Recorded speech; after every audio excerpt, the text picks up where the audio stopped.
Now getting some great internal views of the AX-4 crew in their Yes. spacecraft.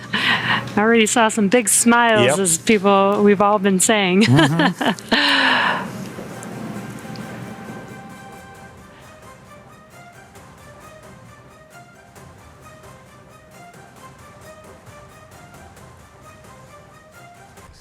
விண்வெளியிலிருந்து பூமிக்கு திரும்பி இருக்கக்கூடிய dragon விண்கலத்தின் அந்த கதவுகள் திறக்கப்பட்டு வீரர்கள் வெளியே வருவதற்காக அந்த ஏற்பாடுகளும் தற்போது செய்யப்பட்டிருக்கிறது. அது தொடர்பான அந்த காட்சிகளை பார்த்து வருகிறோம். தொடர்ந்து எம்முடைய மூத்த செய்தி ஆசிரியர் ரஹ்மான் இணைப்பில் இருக்கிறார்.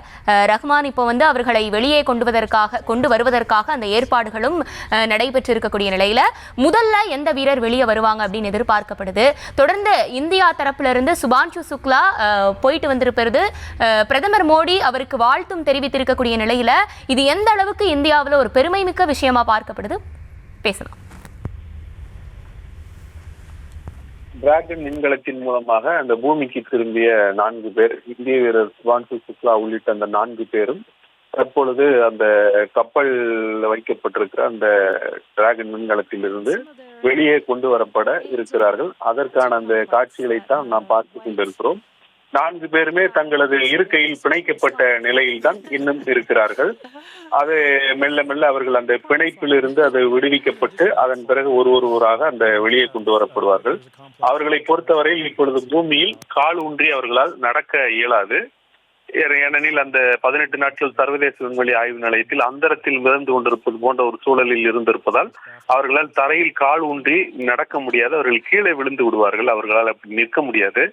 எனவே அவர்களை இந்த ஸ்ட்ரெச்சர் அல்லது சேர்ந்து இருந்தா தூக்கி வருவது போன்ற இவங்க முதல்ல வர்றவங்க அந்த பெக்கி விட்சன், அந்த அமெரிக்காவை சேர்ந்த விண்வெளி வீராங்கனை. அவங்க 63 வயதான பெண்மணி. அவங்க அந்த பெக்கி விட்சன் தான் முதலில் வெளியே வந்திருக்கிறார்கள். அவர்களை பொறுத்தவரையில் இந்த விண்வெளி பயணத்தில் மிகுந்த அனுபவம் கொண்டவர்கள். 600 நாட்களுக்கு மேலாக சர்வதேச விண்வெளி ஆய்வு நிலையத்தில் தங்கி ஆய்வு மேற்கொண்டவர்கள். ஸ்பேஸ் வாக் என்று சொல்லக்கூடிய இந்த விண்வெளி நடையே கிட்டத்தட்ட 60 மணி நேரம் நடந்தவர்கள் என்பதால் அவர்களை பொறுத்தவரையில் இது அவர்களுக்கு மற்றொரு பயணம் என்கிற அளவிற்கு பழகி போன ஒன்று.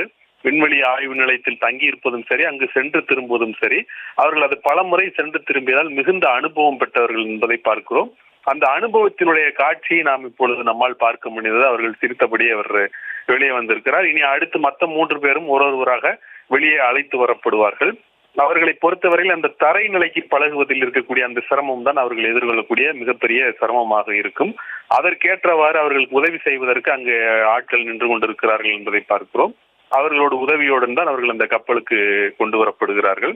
டிராகன் விண்கலத்தில் இருந்து அந்த இருக்கையிலிருந்து அவர்கள் பிணைக்கப்பட்டிருப்பார்கள். அந்த இருக்கையிலிருந்து அந்த பிணைப்புகள் விடுவிக்கப்பட்டு ஒருவராக அந்த வெளியே கொண்டு வரப்படுவார்கள். முதல் கட்டமாக அவர்களுக்கு இங்கே முதல் கட்ட மருத்துவ பரிசோதனை என்பது மேற்கொள்ளப்படும். அதன் பிறகு அவர்களுக்கு விரிவான அந்த மருத்துவ பரிசோதனை என்பது மேற்கொள்ளப்படும். ஒரு வாரம் மருத்துவ கண்காணிப்பிலும் கூட அவர்கள் வைக்கப்படுவார்கள் என்பதை நாம் பார்க்கிறோம். அதற்கான ஏற்பாடுகள் எல்லாம் செய்யப்பட்டிருக்கின்றன. தற்பொழுது அந்த அமெரிக்காவினுடைய கலிபோர்னியா மாநிலத்தின் சாண்டியாகோ கடற்பகுதியில் தான், அந்த கடலில் தான் அந்த டிராகன் விண்கலமானது தரையிறங்கி இருக்கிறது. அந்த ஸ்பிளாஷ் டவுன் என்று சொல்லக்கூடிய முறையில் அது இறங்கி இருக்கிறது. அது அங்கு அதிகாலை 2:30 மணி அளவில் அந்த விண்கலமானது அங்கு அந்த கடலில் இறங்கி இருக்கிறது. அந்த அதிகாலை 2:30 மணிக்கே அவர்கள் எல்லாம் அங்கிருந்து தயாராக இருந்து இந்த ஏற்பாடுகளை செய்து கொண்டிருக்கிறார்கள். நம்மை பொறுத்தவரையில் இது பிற்பகல் 3 மணி அளவில் அந்த விண்கலம் கடலில் இறங்கி இருக்கிறது. அங்கு அதிகாலை 2:30 மணி, கிட்டத்தட்ட ஒரு 12 மணி நேர வேறுபாடு இருக்கிறது. இவர்கள் அந்த சர்வதேச விண்வெளி ஆய்வு நிலையத்தில் தங்கியிருந்த சூழல் என்பது முற்றிலும் வேறுபட்ட ஒரு சூழல். நான் ஏற்கனவே குறிப்பிட்டது போல அது 90 நிமிடங்களுக்கு ஒரு முறை, சுமார் 1.5 மணி நேரத்திற்கு ஒரு முறை அது பூமியை சுற்றி வரும்.